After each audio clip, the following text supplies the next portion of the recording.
Haiti is one of two countries, along with the Dominican Republic, located on the island of Hispaniola in the Caribbean. With a land size of 27,750 square kilometers or 10,714 square miles and an estimated population of 11.4 million persons, Haiti is the third largest Caribbean territory by land size and the territory with the largest population. Despite such large figures, in comparison to countries outside the Caribbean, Haiti would be considered a small country. One may therefore ask, what impact can such a small country make? Well, let's investigate an interesting account of how Haiti helped to create one of the largest countries in the world and one of the most powerful economies in human history, the United States of America. In 1803, the United States purchased 827,000 square miles of land west of the Mississippi River from France for US $15 million. In today's money, that would be equivalent to US $600 billion. This land purchase allowed the United States to acquire land that, in today's geographical terms, would make up 15 states and parts of 2 Canadian provinces. The purchase increased not only the United States' land acquisition and ownership, but it also increased their chances of attaining wealth, becoming the world's foremost economic and military power. The purchase of such a vast expanse of land would not have been possible for the Americans if it were not for a resilient group of freed slaves on a small island in the Caribbean and a panicking French emperor. The French Empire controlled the territory of Louisiana, which was called the Louisiana Territory of New France, from 1699 to 1762. It was then ceded to the Spanish during the Treaty of Fontainebleau in 1762. This gave the Spanish vast amounts of untapped land, which was further cemented with France's defeat to Spain during the 7 Years' War, which was fought between 1756 and 1763. This allowed for Spain to control everything west and Britain to control everything east of the Mississippi River. The British controlled everything east of the river until 1776 with the success of the American Revolution.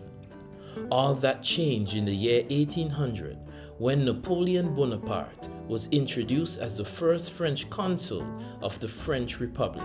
Napoleon was the new face of French power and the French identity after the events of the French Revolution, which lasted for a decade from 1789 to 1799.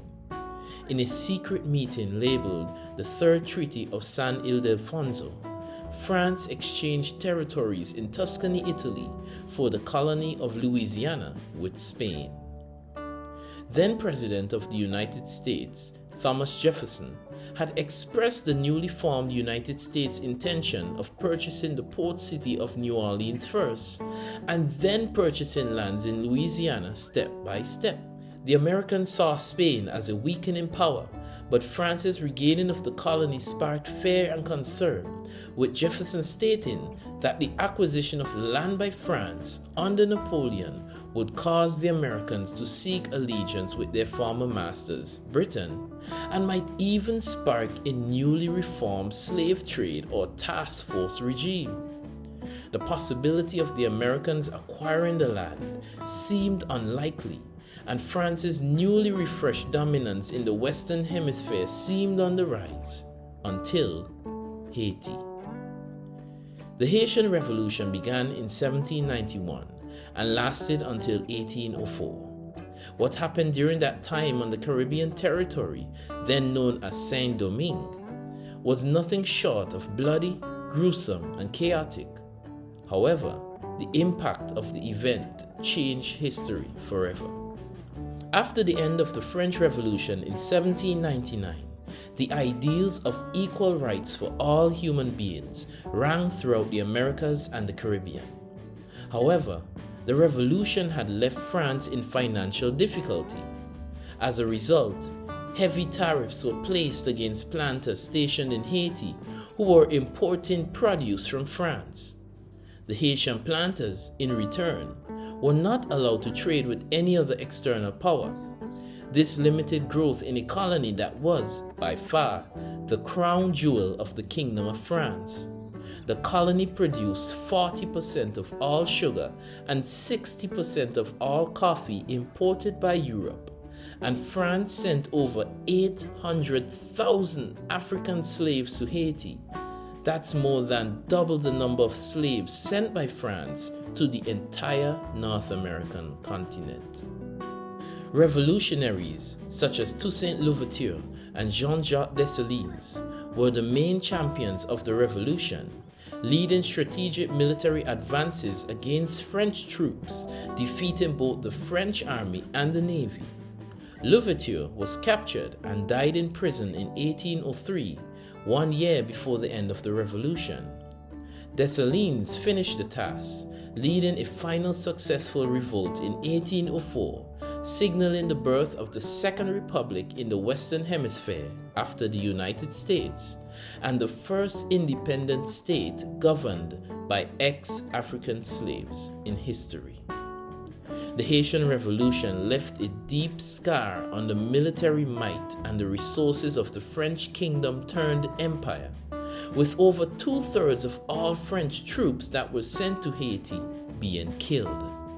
The loss of the colony also hurt France economically, giving way for Napoleon to consider other ways of acquiring money to fund his war efforts, especially his advances throughout Europe. US President Thomas Jefferson did not recognize the Haitian state in an effort to build a good relationship with France, with the aim of acquiring New Orleans and some of the territory from the Louisiana colony. Things worked out even better for the Americans.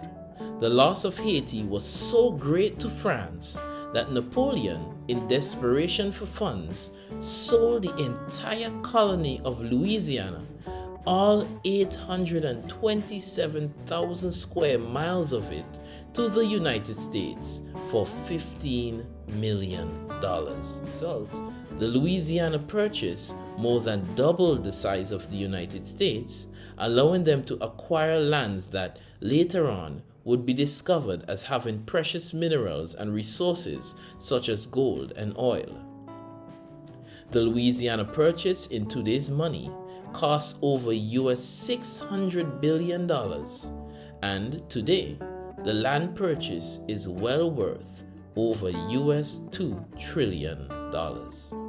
Because of the initiative of a few African slaves on a Caribbean island and the willingness of a French emperor to sell, the United States, though already birthed, truly began to bloom, paving the way in becoming the massive expanse of land and the economic superpower that it is today.